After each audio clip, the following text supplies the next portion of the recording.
Hello friends, ఓం సత్యమోహన్ అండి. ఓం సత్యమోహనుడు. చాలామంది మా ఊర్లలో, మా అక్కపల్లి గ్రామాలలో ఒడిశా పూరి బండి నడుస్తాయి, అక్కడ పెంటకోటలో చాలామంది అదే మాట. ఏంటా మాట? ఈ మోసవుడు వాళ్ళ ఆవిడికి, వాళ్ళిద్దరు మిస్సెస్లకి మోసం చేసేసాడు. కాదు కాదు అంటే మోసం చేశారు, తెలియక వాళ్ళు మాట్లాడుతున్నారు. మీరు నాతో ముఖాముఖి సంఘర్షణ చేయండి. నేను వాళ్ళకి మోసం చేశాను, వాళ్ళు నాకు మోసం చేశారు. నేను పెళ్లి చేసుకున్నానంటే అటు అత్తోరింటి దగ్గరకు నేను కట్నం డబ్బులు తీసుకోలేదు, ఇటు అత్తోరింటి దగ్గరకు కూడా కట్నం డబ్బులు తీసుకోలేదు. అంటే ఒక స్వచ్ఛంగా దేవుని చిత్తంగా నేను పెళ్లి చేసుకున్నానండి.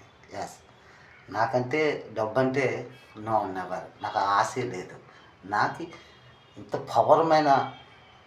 పవర్ఫుల్ మనసు, ఆత్మ నాలో వచ్చింత మాట్లాడుతుందంటే అదే నాకు పెద్ద పవర్ అండి.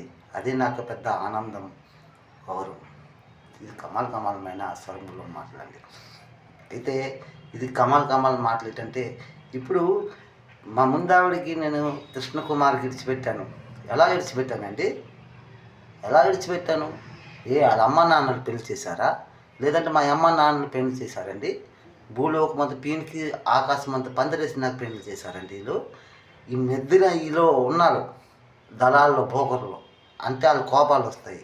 వాళ్ళకి తెలీదా నేనంటే నా మనసు అంతా ఏంటి అనుకొని.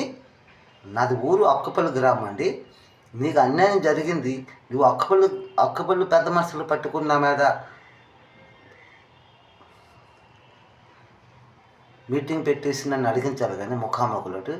ఆయమ్మకు ఒక సైడు, నాకు సైడ్ పెట్టేసి మీరు మధ్యన గేమ్ ఆడుతున్నారండి. ఇలాగేనండి.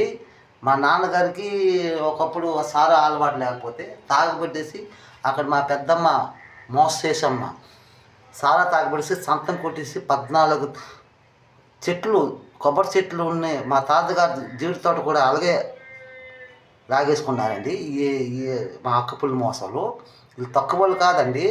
ఈ అక్కపుల్లి మోసాలు మేము పూరి మోసవాళ్ళండి. మేము మోసం చేసిన వాళ్ళు కాదు. నా నెవర్. మాకు నమ్మితే మోక్షం, నమ్మకపోతే మీకే మోసం. ఈ సత్యమైన మాటలు. నా ఆవిడకి నన్ను ఎలా విడిచిపెట్టిందండి? 10 సంవత్సరాల్లో నా బిడ్డలు వాళ్ళు, మన ఆవిడికి ఆపరేషన్ ఎక్కడ చేయించాను? ఈ విజయవాడలో గవర్నమెంట్ హాస్పిటల్లో ఆపరేషన్ చేయించానండి. మరి చిన్నోడు నా దగ్గరే డెలివరీ అయ్యాడు, పెద్దోడు వాళ్ళ ఇంట్లో డెలివరీ అయ్యాడు. అది సాంప్రదాయంగా. ఇది ఓం సత్యం స్వర్గంలో ఉన్న మాట.